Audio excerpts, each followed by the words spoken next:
Soldado de Nápoles, que vas a la guerra. Me han pillado. Bienvenidos a un nuevo vídeo de bulos, grandes mentiras de la historia. Estaba canturreando. No se han equivocado. Están donde ustedes buscaban en nuestros vídeos de historia. De grandes bulos. No hemos cambiado a un formato musical en absoluto. Y seguro que están pensando si es que estoy dando alguna pista con esto. Quizá hoy hablaremos sobre alguna mentira echada a rodar entre orquestas. Podría ser aquello de que Salieri odiaba a Mozart y por eso se lo cargó. No, es muy buena y quizá en algún momento lo hablemos, pero no. Hoy vamos a hablar de la gripe española, la mal llamada gripe española. Y por supuesto, contaremos con Maldito Bulo para ayudarnos. ¡Comenzamos!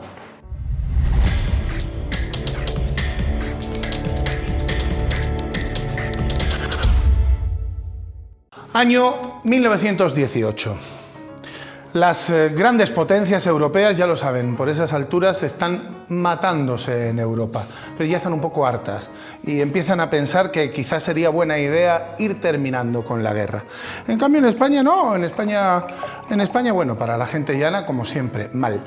Pero las grandes fortunas de este país se hicieron en esa época. Todo aquel que tuviera intereses en manufacturas o en materias primas, carbón, hierro, se hizo de oro. Entonces, bueno, de algún modo corría el dinero, se estrenaban zarzuelas prácticamente cada fin de semana.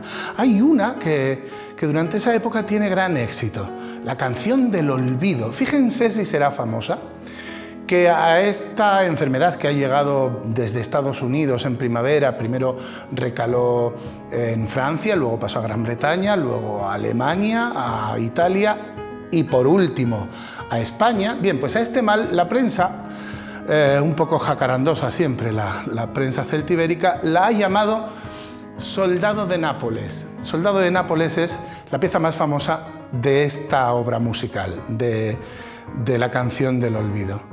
Soldado de Nápoles, que vas a la guerra. Aún en esa primera oleada, bueno, hubo muertos, pero no fue tan terrible.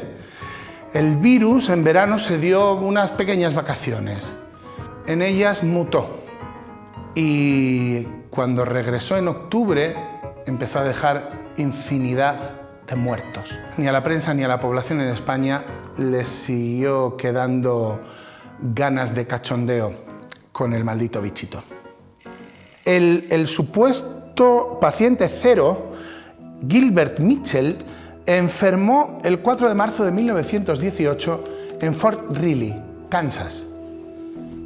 Kansas, no Socuéllamos ni Peñaranda de Bracamonte, Kansas. Kansas es donde Dorothy y Totó, donde vivían antes de que llegara el tornado y se los llevara al maravilloso país de Oz. Bien, desde ahí, desde Kansas, no desde el maravilloso país de Oz, es de donde los soldados lo distribuyen por toda Europa. Por supuesto, al final llega a España después de pasar por todos los países de los que hablamos. Y después siguió expandiéndose por el resto del mundo. Pero ¿por qué todo el resto del mundo decide que ese virus es paisano del Cid y del Quijote? Pues es muy sencillo, porque había gran interés por parte de las potencias que estaban en guerra en que esto no se supiera. Digamos que este virus para ellos no existía. No existía, matizo. Por supuesto que existía, las autoridades lo tenían clarísimo, sabían dónde se había originado y cómo se estaba expandiendo, pero no podían decirlo, no podían comunicarlo a la población, porque solo faltaba que, estando en la situación en la que estaba la guerra, además de desmoralizar a la tropa de ese modo, también se preocuparan las madres que esperaban a sus hijos de vuelta en Kansas, por ejemplo, y decirles, no, hay un virus que está matando más gente que los obuses. No podían. En España, en cambio, nada. En España, recuerden que además de que la prensa al principio se tomó la cosa un poco a chirigota, bueno, resulta que es que España, ya se lo hemos dicho, en esta contienda es neutral. De modo que ninguna autoridad frena a la prensa a la hora de informar libremente sobre la pandemia que se empieza a vivir en primavera. Claro, el resto de países tienen a sus corresponsales aquí en España y ellos tienen acceso libre a la información que aquí salía publicada y reportaban a sus respectivos medios en todo el mundo. Entonces ya solo falta una pequeña carambola para que el nombre de la pandemia quede grabado a fuego. Primero, los corresponsales lo comunican a sus países, que también lo están sufriendo, pero que viven en la inopia informativa, y dicen que España sufre una pandemia de gripe. 2, en octubre viene una oleada mucho más mortífera. 3, en noviembre termina la guerra. 4, vuelven los soldados a sus casas. Cuando se empiezan a sentir enfermos, ¿de dónde viene esa enfermedad? 5, de España. Hemos recordado a Gilbert Michael, el cocinero que el 4 de marzo de 1918 fue considerado primer contagiado, paciente cero, en el brote sufrido por el campamento Funston de Fort Riley. Tiempo después, se conocería que ni siquiera aquí estuvo el verdadero punto de partida. En 1917, un imperio ruso inmerso en sus propias revoluciones internas ha medio abandonado la guerra de Europa, pero otro imperio, los neutrales Estados Unidos, entran en el conflicto. El presidente Woodrow Wilson decide que hay que entrar en la guerra.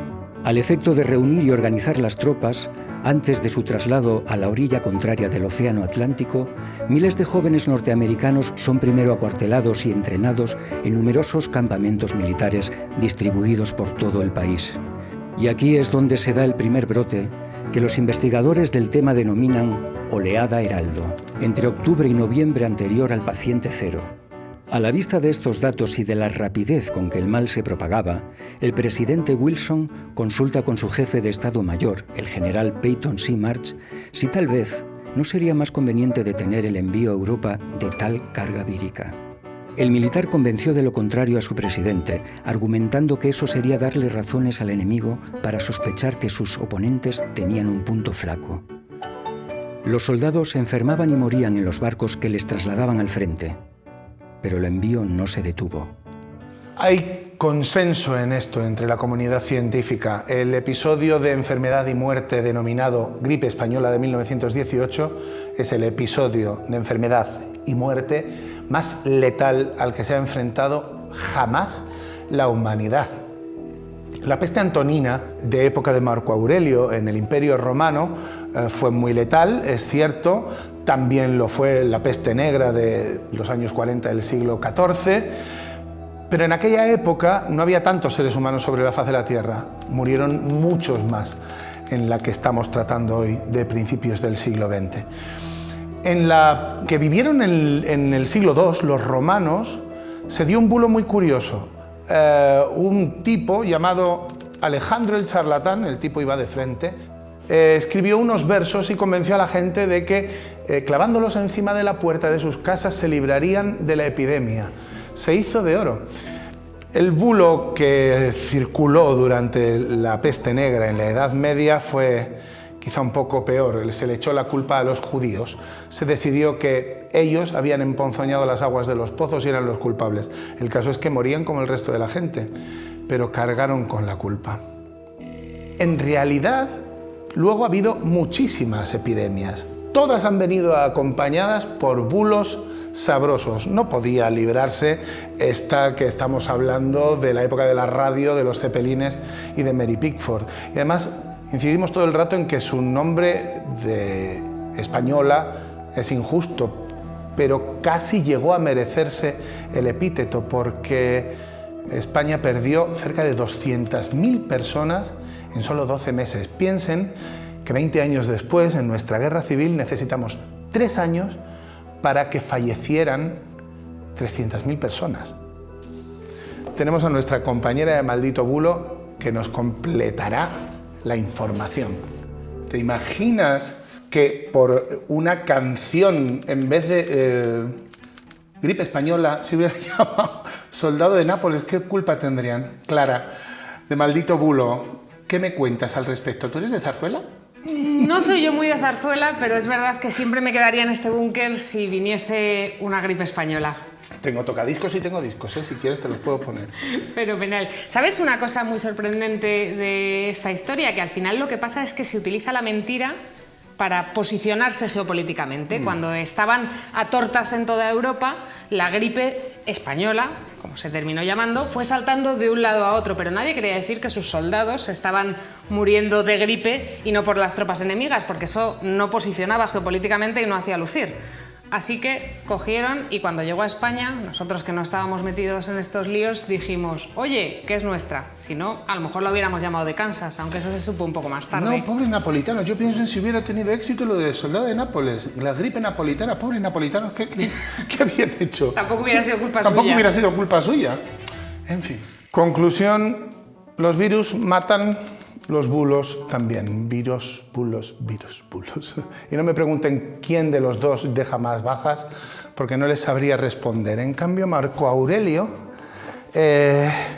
cuando estaba en su campaña en Germania, escribió Meditaciones. Es una obra de carácter filosófico. Y en su corte 9.2 dijo: incluso la peste que me rodea es menos letal que la falsedad, la mala conducta y la falta de verdadero entendimiento. 19 siglos tiene la frasecita. En fin, podemos concluir que, bueno, la gripe española en efecto no fue un virus español. Yo creo que el virus español más auténtico es lo alto que hablamos en público. Internacionalmente, por favor, que nos perdonen esto, no deja muertos. Bien, hemos llegado al final de nuestro vídeo de hoy. Les animamos a que den clic en me gusta, a que se suscriban a Canal Historia, a que interactúen con nosotros y nos dejen comentarios pidiéndonos temas que les gustaría que trajéramos aquí. Y bueno, creo que ya lo he dicho todo. Me despido hasta la próxima. Hasta luego.